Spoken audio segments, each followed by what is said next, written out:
This is a pen. This is my brother. Hi everyone, this is Nikita. Hello, Nikita this side. কি হলো এটা?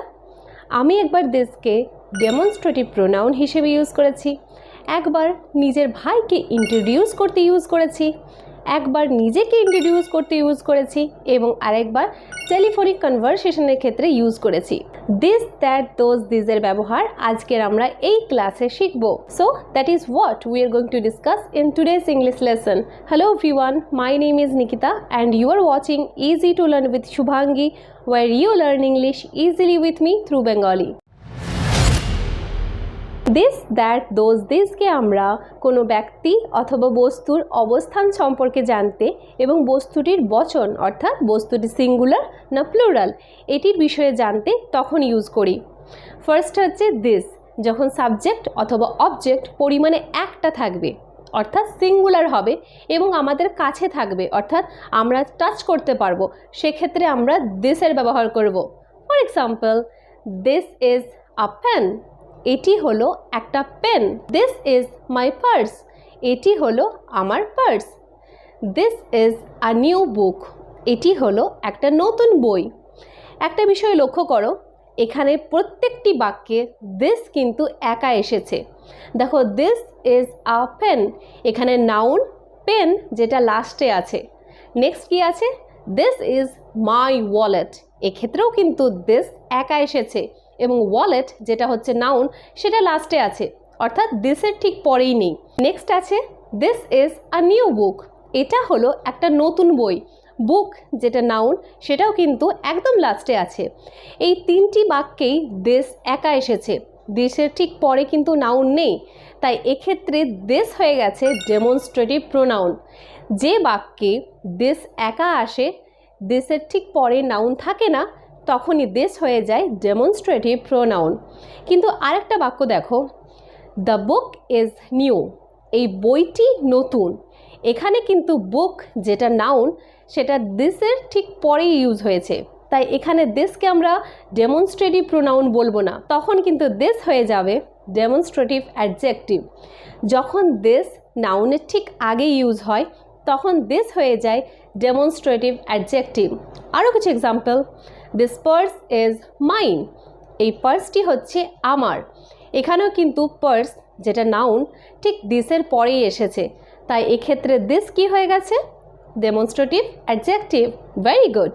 Next দেখো, this pen is mine অথবা this pen is ours, অর্থাৎ এই পেনটি হলো আমাদের অথবা আমার। এক্ষেত্রেও কিন্তু এই পেনটি অর্থাৎ দিসের পরেই ঠিক পেন এসেছে। পেন কি হলো? পেন হলো একটা নাউন, এক্ষেত্রেও কিন্তু দিস হয়ে গেছে demonstrative adjective. Very good. Demonstrative অ্যাডজেক্টিভের আরও কিছু এক্সাম্পল দেখি, যেমন can I have this newspaper please, এই নিউজ পেপারটি কি আমি পেতে পারি দয়া করে? দেখো, নিউজ পেপার হলো একটা নাউন, এটা আমরা সবাই জানি। দিসের ঠিক পরেই নিউজ পেপার এসেছে, তাই এখানে দিস কি হয়েছে? Demonstrative adjective. Very good. দিসকে আমরা আনকাউন্টেবল নাউনের সাথেও ইউজ করতে পারি। আনকাউন্টেবল নাউন মানে কি? যে নাউনগুলোকে আমরা হাতে গুনতে পারি না সেগুলো হচ্ছে আনকাউন্টেবল নাউন, যেমন ইনফরমেশন, দুধ, চিনি, জল, কফি এটসেট্রা। ফর এক্সাম্পল, এই তথ্যটি উপকারী, দিস ইনফরমেশন ইজ হেল্পফুল, এই তথ্যটি উপকারী। ইনফরমেশন হচ্ছে আনকাউন্টেবল নাউন এবং আনকাউন্টেবল নাউনের আগে আমরা দিসকে ইউজ করেছি। বাই দ্য ওয়ে, এই বাক্যে দিস কি হয়েছে? ডেমনস্ট্রেটিভ প্রোনাউন না ডেমনস্ট্রেটিভ অ্যাডজেক্টিভ? নেক্সট, এই দুধটি টক, this milk is sour, sour মানে হচ্ছে টক। এই দুধটি টক, দিস মিল্ক ইজ সাওয়ার। মিল্কও হচ্ছে আনকাউন্টেবল নাউন, তাই এখানে আমরা দিসকে ইউজ করেছি। নেক্সট, আমরা দিসকে টাইম এবং ডেটসের আগে ইউজ করতে পারি, অর্থাৎ সময় এবং দিনের আগে ইউজ করতে পারি। ফর এক্সাম্পল, আজ সকালে আমি দৌড়াতে গেছিলাম, this morning I went for a run, this morning I went for a run, আজ সকালে, দিস মর্নিং। নেক্সট হচ্ছে, এই সপ্তাহে আমি প্যারিস যাচ্ছি, I am going to Paris this week, I am going to Paris this week. এখানে উইকের আগেও আমরা দিসকে ইউজ করেছি। নেক্সট, আমরা দিসকে টেলিফোনিক কনভারসেশন এবং নিজেকে অথবা অন্য কাউকে ইন্ট্রোডিউস করতে ইউজ করে থাকি। ফর এক্সাম্পল, আমার ভাই যদি এখানে আছে এবং আমি ফ্রেন্ডস, কলিগ অথবা বন্ধু অথবা ফ্যামিলির সামনে আমার ভাইকে যদি ইন্ট্রোডিউস করাতে চাই, তখন আমি বলতে পারি, hi everyone, this is my brother. Hi everyone, this is my brother. কিন্তু আমরা ফর্মাল সিচুয়েশনের ক্ষেত্রে কখনোই ইউজ করতে পারি না। ফর্মাল সিচুয়েশন মানে হচ্ছে যদি আপনি অফিসে থাকেন অথবা কোনো মিটিংয়ে থাকেন, সেক্ষেত্রে কিন্তু আমরা দিসকে কাউকে ইন্ট্রোডিউস করতে ইউজ করব না। ফর এক্সাম্পল, আমি কিন্তু কখনোই বলবো না this is Sara our new project manager. এটা কিন্তু একদম ভুল হবে। দিসকে আমরা ইনফর্মাল ওয়েতে ফ্রেন্ডস, ফ্যামিলি, কলিগের সামনেই ইউজ করতে পারি। নেক্সট আমরা দিসকে টেলিফোনিক কনভারসেশনের ক্ষেত্রে ইউজ করতে পারি। For example, this is Nikita calling from West Bengal. অথবা ভিডিও কলের ক্ষেত্রেও আমরা দিসকে ইউজ করতে পারি। এই মুহূর্তে যেমন তোমরা আমার ভিডিওটি দেখছো, তাই আমি বলতে পারি, hi everyone, Nikita this side, অথবা দিস ইজ নিকিতা। নেক্সট আমরা দিসকে প্রেজেন্ট ইভেন্টের ক্ষেত্রেও ইউজ করতে পারি। For example, I love this music, অর্থাৎ আমি এই গানটি পছন্দ করি। এই মিউজিকটি হয়তো বর্তমান সময়ে কোথাও বাজছে অথবা আমি কোথাও শুনছি, তাই আমি বলতে পারি I love this music. Next হলো দ্যাট। দ্যাটকে আমরা কোথায় ব্যবহার করব?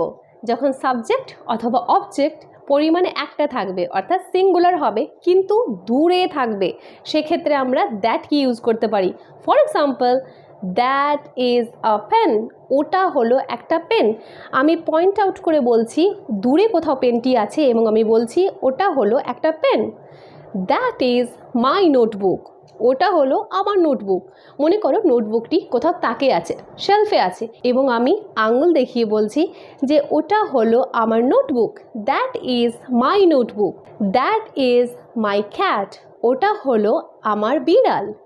এখানে কিন্তু দ্যাট প্রতিটি বাক্যেই একা এসেছে, তাই এক্ষেত্রে দ্যাটও হয়ে গেছে ডেমনস্ট্রেটিভ প্রোনাউন। কিন্তু যদি দ্যাট নাউনের ঠিক আগে আসতো তাহলে হয়ে যেত demonstrative adjective. For example, that ball is mine, ওই বলটি হলো আমার। দ্যাট পেন ইজ মাইন, ওই পেনটি হলো আমার। এক্ষেত্রে দ্যাট কিন্তু নাউনের ঠিক আগেই এসেছে, তাই এক্ষেত্রে আমরা দ্যাটকে ডেমনস্ট্রেটিভ অ্যাডজেক্টিভ হিসেবে ইউজ করতে পারি। নেক্সট আমরা দ্যাটকে পাস্ট ইভেন্টের ক্ষেত্রেও ইউজ করতে পারি। ফর এক্সাম্পল, ওই সিনেমাটি ভালো ছিল, that was a great movie. আমি অতীতের কোনো সিনেমার ব্যাপারে কথা বলছি, তাই আমি এখানে বলেছি that was a great movie. Next আমরা দ্যাটকে অনেক দূরে থাকা কোনো একটা জিনিসের ব্যাপারে কথা বলতে চাইলে ইউজ করতে পারি। ফর এক্সাম্পল, গাছটির মধ্যে ওই পাখিটিকে তোমরা দেখতে পাচ্ছ? Can you see that bird in the tree?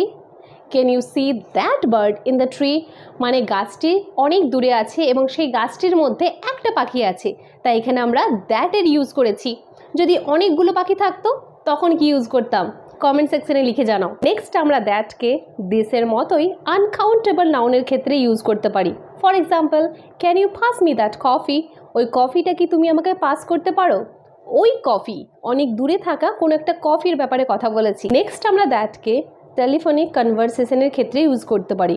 For example, আপনি কাউকে ফোন দিয়েছেন এবং আপনি বলছেন, ইজ দ্যাট জন? এটা কি জন? মানে আপনি যাকে ফোন দিয়েছেন সেই ফোনটা তুলেছে কিনা সেটা কনফার্ম করতে চাইলে আপনি বলতে পারেন, ইজ দ্যাট জন? নেক্সট আমরা দ্যাটকে আইডেন্টিফিকেশনের ক্ষেত্রে ইউজ করতে পারি। মনে করুন অনেক লোকজনের মধ্যে আপনি পার্টিকুলার কোনো একটা ব্যক্তির ব্যাপারে কথা বলতে চাইছেন, সেখানে আপনি দ্যাটকে ইউজ করতে পারেন। For example, that is my mother over there, ওখানে যে দাঁড়িয়ে আছেন ওটা হলো আমার মা।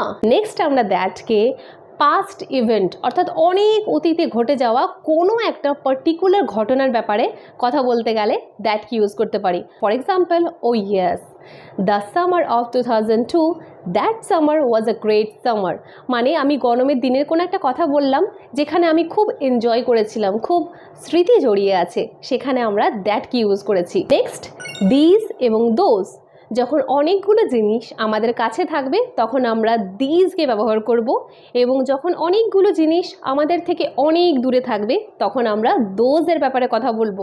ফর এক্সাম্পল, এই আপেলগুলি মিষ্টি, this apples are sweet, this apples are sweet, এই আপেলগুলি মিষ্টি। কিন্তু লক্ষ্য করো অ্যাপেলস হলো একটা নাউন এবং দিজের ঠিক পরে এসেছে, তাই ক্ষেত্রে দিজ হয়ে গেছে ডেমনস্ট্রেটিভ অ্যাডজেক্টিভ। ওই তারাগুলি সুন্দর, দোজ স্টার্স লুক বিউটিফুল, এগুলো হলো আমার জুতো, দিজ আর মাই শুজ, এগুলো হলো আমার জুতো, দিজ আর মাই শুজ, এই জুতো জোড়া আমার কাছে আছে, তাই এখানে আমরা দিজকে ইউজ করেছি। ওগুলো হলো আমার স্কুলের বন্ধু, those are my school friends. ওগুলো হলো আমার স্কুলের বন্ধু, দোজ কারণ অনেক দূরে আছে এবং আমি আঙুল দেখিয়ে বলছি ওগুলো হলো আমার বন্ধু, তাই এখানে আমরা দোজকে ইউজ করেছি। এগুলো হলো আমার চাবি, these are my keys. Next, তাকের উপর ওই বইগুলো হলো আমার, those books on the shelf are mine. Those book কারণ অনেকগুলো বই আছে এবং অনেক দূরে আছে, তাই এখানে আমরা দোজের ব্যাপারে কথা বলেছি। নেক্সট, এই বইগুলি নতুন, these books are new. These books are new. এগুলো হলো আমার মায়ের কানের দুল, these are my mother's earrings. এই কানের দুলগুলি আমার কাছে আছে এবং পরিমাণে অনেক বেশি অর্থাৎ দুটি, তাই এখানে আমরা দিজের ব্যাপারে কথা বলেছি। সুতরাং দিস, দ্যাট, দোজ, দিজের ব্যবহার সম্পর্কে আশা করছি আর তোমাদের কখনোই কোনো ভুল হবে না। আজকের ক্লাসটি আমি এখানে শেষ করছি। নেক্সট তোমরা কি ভিডিও দেখতে চাও, গ্রামারের উপর না টেন্সের উপর না ডেইলি ইউজ ইংলিশ সেন্টেন্সের উপর, অবশ্যই আমাকে কমেন্ট করে লিখে জানাতে ভুলো না। দেখা হবে আরেকটা নতুন ভিডিওতে, ততক্ষণে তোমরা ভালো থেকো।